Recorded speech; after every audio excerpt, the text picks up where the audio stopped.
China is not ready for what's about to happen. China is about to face the greatest financial crisis since the Great Famine of 1960s. Chinese economic growth has been one of the most spectacular growth in the history of humanity, and it seemed like that growth is going to continue until China will overtake the world and will become the world's largest economy. But that's about to end. The United States is pushing China to sign a deal that is going to push China into a recession that will take it years to come out. And the last time that China was in a recession was back in 1968. The United States already raised tariffs on China to 145%. China retaliated by raising the tariffs on US goods to 125%. And this economic trade war is going to push China into a stone age. So let me tell you and explain to you in this video why China is about to face a financial disaster.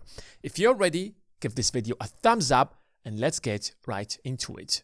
The United States is a market-driven economy, while China is a state-planned economy. The US intervenes sometimes in the economy and tries to manipulate it in some way, but it's mostly market-driven. On the other side, the Chinese economy is mostly driven by the state. So if a state, for example, wants to improve a certain industry, they will take a lot of money and they will start pouring into that industry unlimited amount of money until that industry becomes so big and so huge and will dominate the entire Chinese market. In fact, the government even pours a lot of money into that particular industry in order to make their prices price competitive compared to the rest of the world. And that's how China became an export-driven economy. So China easily builds monopolies compared to other countries. And if you look at the Chinese economy, you will quickly realize that there are actually monopolies in every single sector. Now compare that to the United States that actually fights monopolies. The US government consistently tried to break down every single monopoly that became too big. Go back to 1920s and 30s. The US government broke down the Standard Oil and turned it from one giant company that controlled the entire oil industry into 22 or 27 companies. Go back to 1970s and 80s. The US government broke down AT&T. Just recently, until Trump came into an office, the US government was looking into breaking down Google into a few companies so that Android will become one company, the search engine will become a completely different company. That's not the case in China. In China, the government purposely picks up companies and turns them into monopolies so that they become price competitive and they will have a chance to compete internationally. And if you look at the smartphone industry, for example, in China, you will quickly see that. Apple, for example, represents 15% of the market share. But just 5 or 10 years ago, Apple was the dominant player where almost 40% of every single smartphone in China was an Apple. But after the government of China started pouring money into companies such as Honor, Oppo, Vivo, and Huawei, they became so huge that they dominated the entire Chinese market. And their smartphones right now are being sold all over the entire world, even the United States. And those companies do not have to turn a profit, unlike Apple. But in the United States, that's impossible because the government does not do something like that.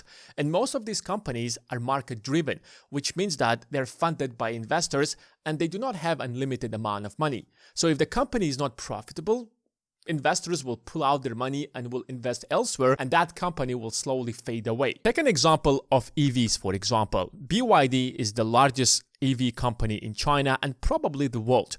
Last year, they sold and produced around 3.5 million cars.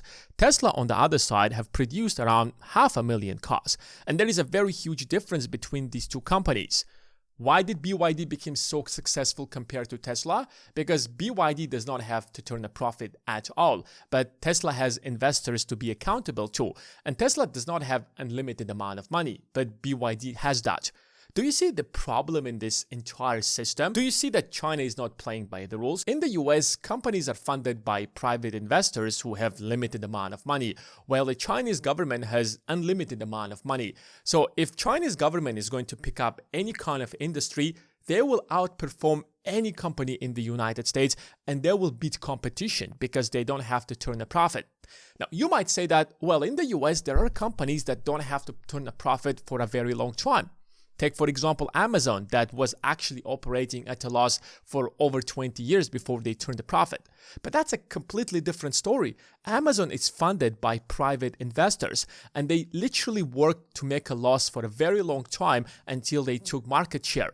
That is very different from a company in China where they are actually directly being funded by the government of China in order to succeed. So if Amazon, for example, is going to compete with Alibaba, and Alibaba has the full force of the Chinese government, who do you think is going to win in a war between Amazon and Alibaba? Of course, Alibaba will outperform China because Alibaba does not have to turn a profit, while Amazon is accountable to its investors anyways. And that's what the US government wants to change in China. And that's the fundamental difference between these two systems. If you want to trade with the United States, if you want to have access to the US market, please do not subsidize your companies. So if we have, for example, steel companies in China right now, if those steel companies are not being subsidized by the Chinese government, those steel companies cannot sell their steel at the exact same price that they're selling right now. And that means that they have to raise their prices in order to turn a profit. And suddenly, steel prices globally are going to rise, and manufacturers in the United States will see, oh, there is an opportunity to make a profit, and somebody is going to open a steel manufacturing company in the United States, and the US will again start producing steel. Do you see the difference? But right now, it makes no sense, because if you are going to start producing steel in the United States and Chinese steel companies are being subsidized very heavily by the Chinese Communist Party, do you think that you can actually stand against China? Well, you cannot possibly do that unless the US government is going to support you. But now they want to take that mentality and apply it to the financial system. So the global financial system since 1945 have been controlled by the United States. US banks such as Chase, JP Morgan, Wells Fargo, and the rest of them control the entire financial system, and nobody could break that financial system. What China have been doing over the last 20 years is that they've been taking all of that money and started building a global financial system that is tied to China and is being controlled by the Chinese yuan. And the only way they could do that is by actually building all of these banks globally, and those banks right now can operate at a loss. They don't have to turn a profit. Why? Because they're being heavily subsidized by the Chinese Communist Party. So who do you think is going to win? JP Morgan or a Chinese bank that has unlimited money that comes from the government? And that's the strategy that allowed China to actually become such a dominant player in the financial system. The United States does not want the dollar to actually fade away and wants the dollar to keep being the global currency reserve. But if the trend continues like this, sooner or later, China is going to break up the financial system that the United States has built. But the US will be able to push China to sign a deal where they're going to actually be driven by market forces instead by the state, then China will actually not stand a chance against US banks. The Chinese companies do not stand a chance against Apple. The Chinese EV companies cannot stand a chance against Tesla, and so on and so forth. And over time, US companies will simply dominate the entire Chinese market, and China can possibly forget about the idea of ever becoming a global force that can compete with the United States. And that's the deal that the United States wants to force China to sign.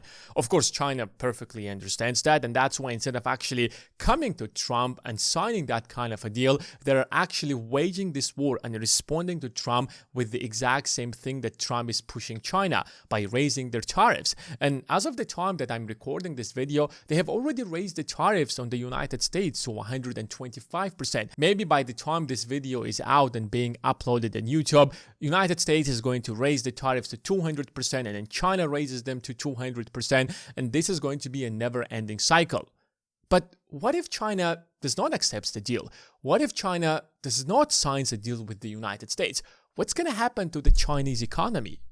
China exports around $450 billion worth of goods to the United States and imports around $143 billion.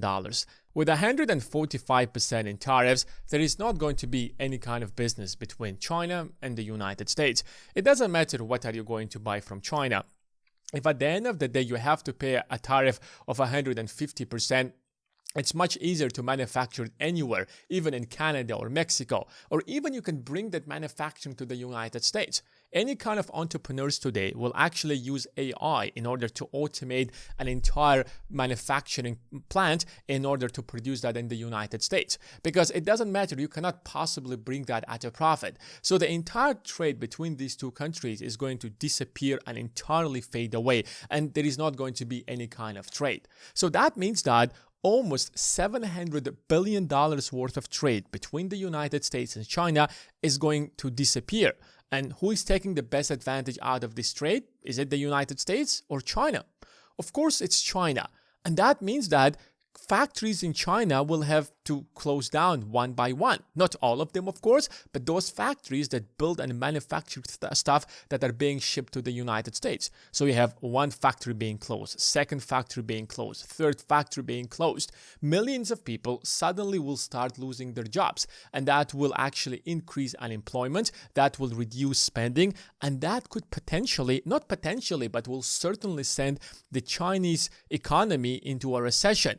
And remember, the Chinese economy haven't been in a recession since 1978.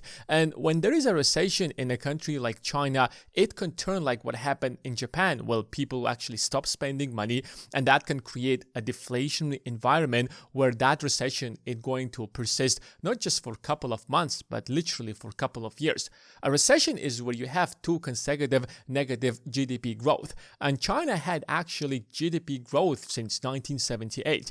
Even in 2008, when the US economy entirely collapsed and crashed because of the housing crisis, the Chinese economy kept growing. Secondly, one of the main reasons that allowed China to catch up with the rest of the world, and especially the United States, is because a US company would come to China and they will open up manufacturing in China.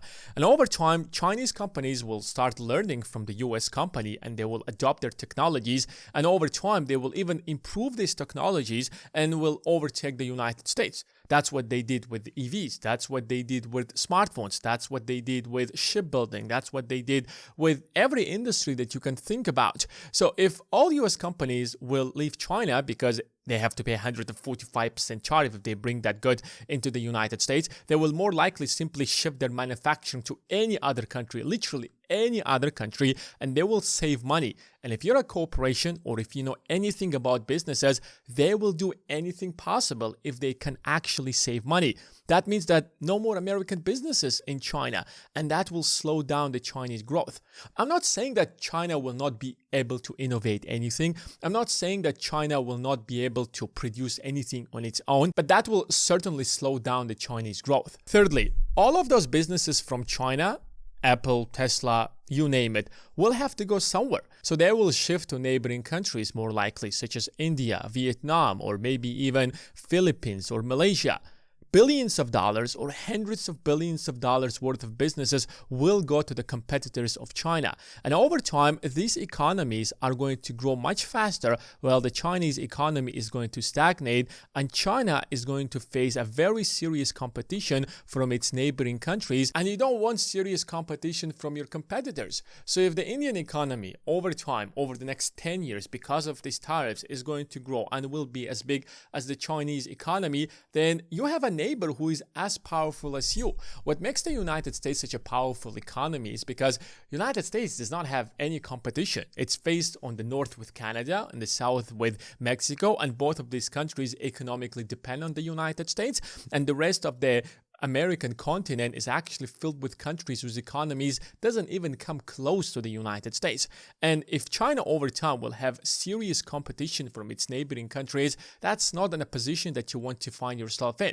So basically, with those tariffs, the United States has boxed China in a position or in a corner where it's either going to sign a deal that is not favorable to the China, and over time the Chinese consumer market will be overtaken by the US companies, which means that a lot of US stocks are going to grow tremendously, or it's not going to sign a deal with the United States and it's going to fall into a recession and will find its competitors rising tremendously and will face serious implications down the road. And this is just the beginning, because we still have another 3.5 years of Trump presidency and we have no idea how far this trade war is going to go. But what I know for a fact is that this is one of the greatest opportunities to invest in the stock market and make a ton of money. Even the president of the United States is tweeting that this is the best time to buy stocks. But of course, do not simply go and randomly buy stocks. Make sure that you're investing in the stocks that you know for a fact are going to grow tremendously. And that's because you've done your homework and you have done your analysis. Do not miss your opportunity. That's it for today, guys. Thanks for watching, and I will see you in the next one.